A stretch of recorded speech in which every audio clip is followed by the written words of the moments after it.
Bonjour à tous. Quelle est la meilleure voiture pour un jeune conducteur? Tout d'abord, l'assurance automobile pour les jeunes conducteurs est plus chère que pour un conducteur lambda, puisque le risque d'accident est plus important étant donné que cette population est peu expérimentée. Cette majoration s'appelle la surprime.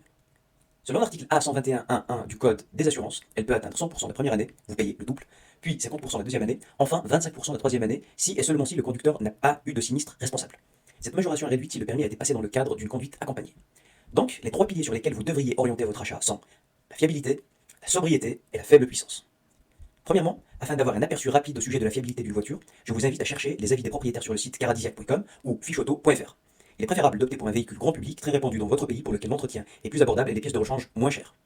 En France, je vous recommande vivement d'opter pour une Peugeot, ça peut être la 107, la 108, la 206, la 207 ou la 208, ou bien une Renault, Twingo, Clio, Zoé, ou encore une Citroën, la C1, la C2, la C3. Vous pouvez également acheter une voiture étrangère assez répandue en France, comme la Volkswagen Polo, la Seat Ibiza, la Skoda Fabia, ou encore la Toyota Yaris. Deuxièmement, si vous habitez en zone rurale, il est judicieux d'acheter un véhicule équipé d'un petit moteur diesel pour faire des économies non négligeables en carburant en consommant entre 4 et 5 litres au 100. Il est tout à fait possible d'avoir ces résultats avec le bloc 1 litre 4 HDI de PSA ou encore le 1 litre 6 HDI.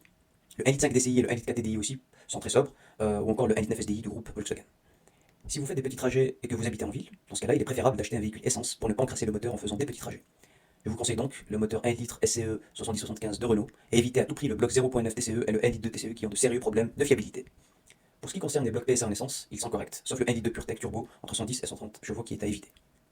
Pour les véhicules qui datent d'avant 2010, orientez-vous vers des petits moteurs atmosphériques comme le 1 litre, le 1 litre 1, le 1 litre 2 ou le 1 litre 4 essence.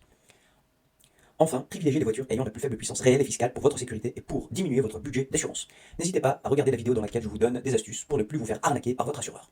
Je finirai ce podcast avec une citation de Mina Dalen. La voiture est une extension du conducteur. Merci pour votre attention. Et vous, quelle a été votre première voiture? N'hésitez pas à liker, partager et commenter. Ciao!